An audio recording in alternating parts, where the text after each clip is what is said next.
Who is this man? How were all these political leaders influenced by him?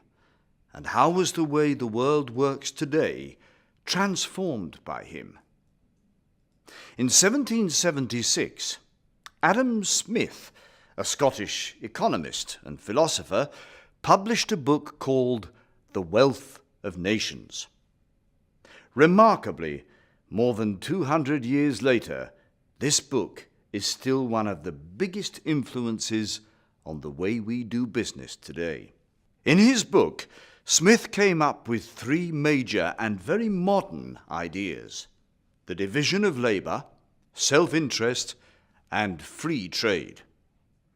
The first was the division of labour. To illustrate this theory, he used the example of pin making. At the time, the process of making pins involved one man or woman making each pin from start to finish.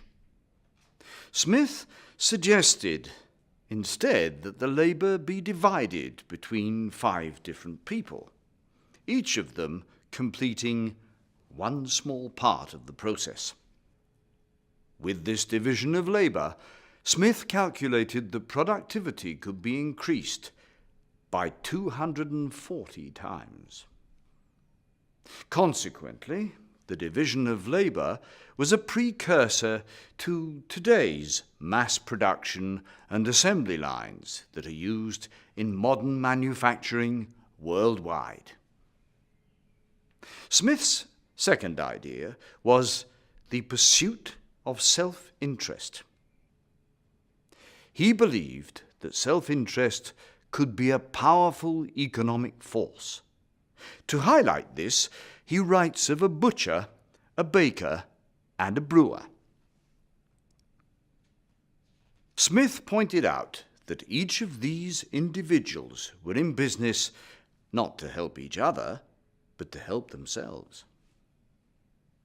For example, the butcher sells his meat to the baker and the brewer.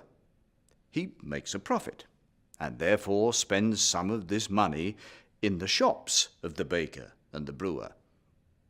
It's as if, although working for themselves, they're also benefiting the society around them.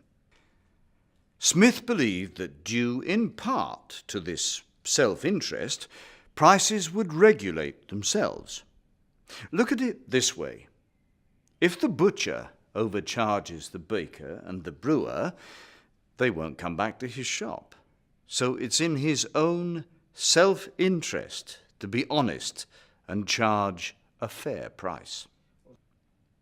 Smith likened this idea to an invisible hand that controlled the market, so that all producers would charge a fair price for their product. This led Smith to his third main idea, that of free trade. Smith believed that a free market, left alone by government, would benefit everyone. In other words, it was when government started making rules to control trade that trade suffered.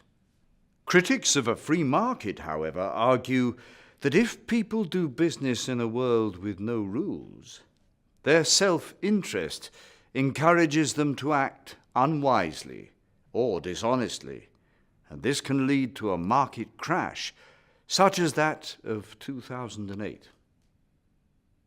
One thing, though, is clear. Since its publication in 1776, Smith's The Wealth of Nations has proved to be an accurate prediction of the way we do business in the modern world.